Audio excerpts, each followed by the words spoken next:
Hello, it's AusBox's, and I'm going to be doing a really quick run through of my case. I don't have much time now, so hopefully I'll do a better quality one later, but here's just a quick run through. It's a Cooler Master high airflow HAF 922, but the red version. So it's red interior and exterior except for a few black bits. And my parts are these. There's a CPU cooler, that's a AMD hex core 1090T with a stock cooler. Yeah, boring stock cooler, but oh well, gets the job done. A 4GB G.Skill RAM. The motherboard's there. It takes up, the case only fits an ATX size motherboard, so you know, not much room. So yeah, it's the clearance between the motherboard and the PSU. But, you know, ATX is pretty much fine. Power supply is an Antec Neo Eco 620 watts. The motherboard's a Gigabyte. The model number is 890 GPA UD3H. Now it's an that graphics card's an old Nvidia 9500 GT. It's probably the loudest thing in my computer, but it's actually got the smallest fan. I don't know if you can see that, but yeah, old, small. Gets it though. I don't play many games, so it's fine. Over here I've got my SATA hard drive. That's just boring Sony thing. And here I've got my solid state drive. It's a G.Skill Phoenix 60 gig.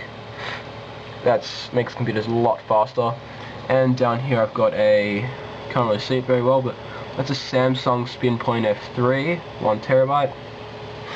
And this is my first build, so cable management looks a bit shit, but I think I've done alright. I mean, you can only see like a couple of cables that really, you know, can't really be moved. There's this big fat 24-pin power cable that I could probably fix up, but you know, with the window, it doesn't cover the entire. The window only covers from about here onwards where the motherboard is, so you don't really see much of this clutter, so it's fairly good. The case is pretty easy to work with. It was my first and I found it relatively easy to work with, despite being a complete noob. But yeah, pretty good.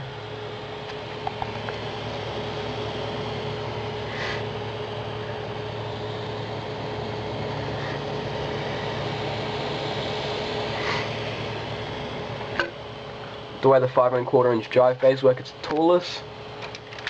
One click releases it. The second one locks it in. Pretty simple. No screws, so it's very easy. The drive bays are also toolless. Slot the hard drive in there. And I really can't be bothered putting that in. Needs two hands. So that's that.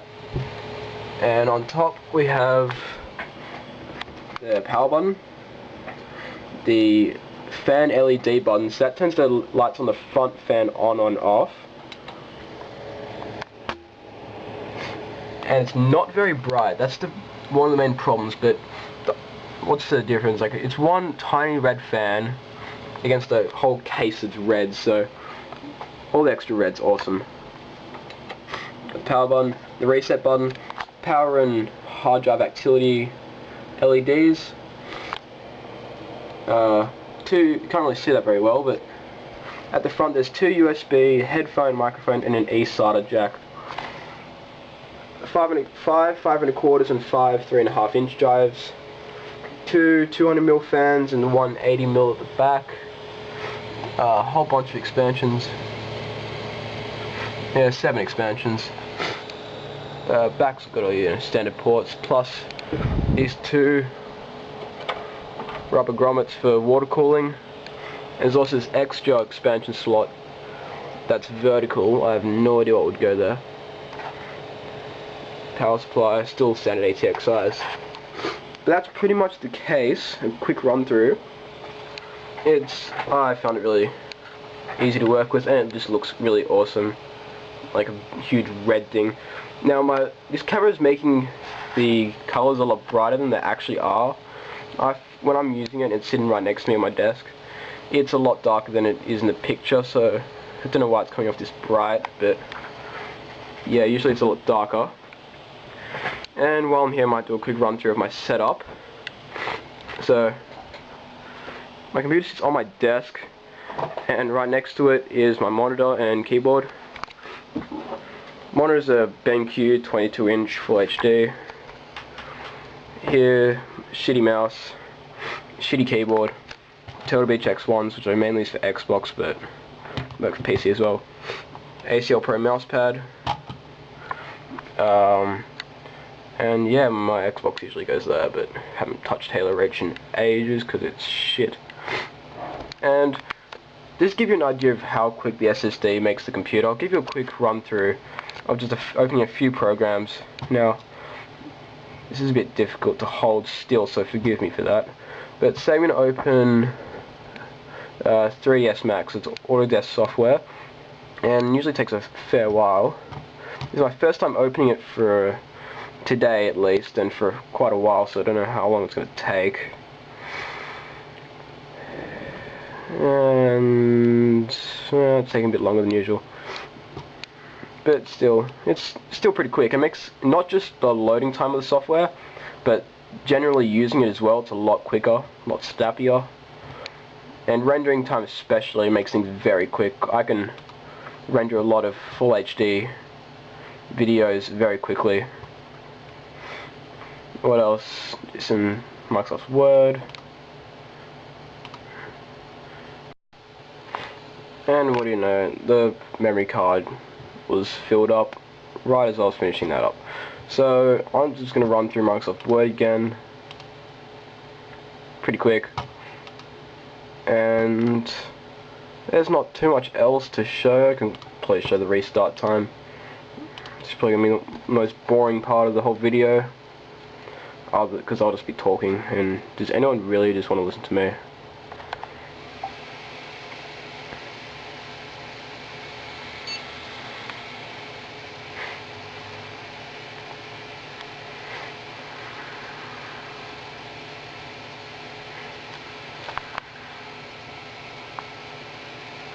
I'm running Windows 7 Pro 64-bit, because 32-bit's pretty obsolete now, because you can't use any more than 4 gig RAM, or is it 3.5 with 32-bit, so just a lot more useful to have 64-bit, no real downsides. And this is where the SSD is really useful. A lot of the time on normal hard drives, you'll start up your computer, and you'll open up like a lot of different things at once, like MSN, iTunes, Steam, Xfire, all that sort of stuff, and it takes ages because it has to open so many extra things, but the SSD can pretty much just run them all at once. Go away, Apple. I don't want your shitty updates, I'd rather stay jailbroken. So that's it. SSD is really good, I'd recommend one. They're a lot cheaper now. Mine was about 200 bucks for a 60 gig one. But now you can get a better one, an OCZ Vertex 2 for about 140, and they're actually a better SSD for about 60-70 bucks cheaper, depending on where you buy it. So yeah, that's the video. Hope you liked it. If you watched to the end, then thanks. I don't know why you bothered, because I'm probably really boring to listen to, but this is AusBox signing off.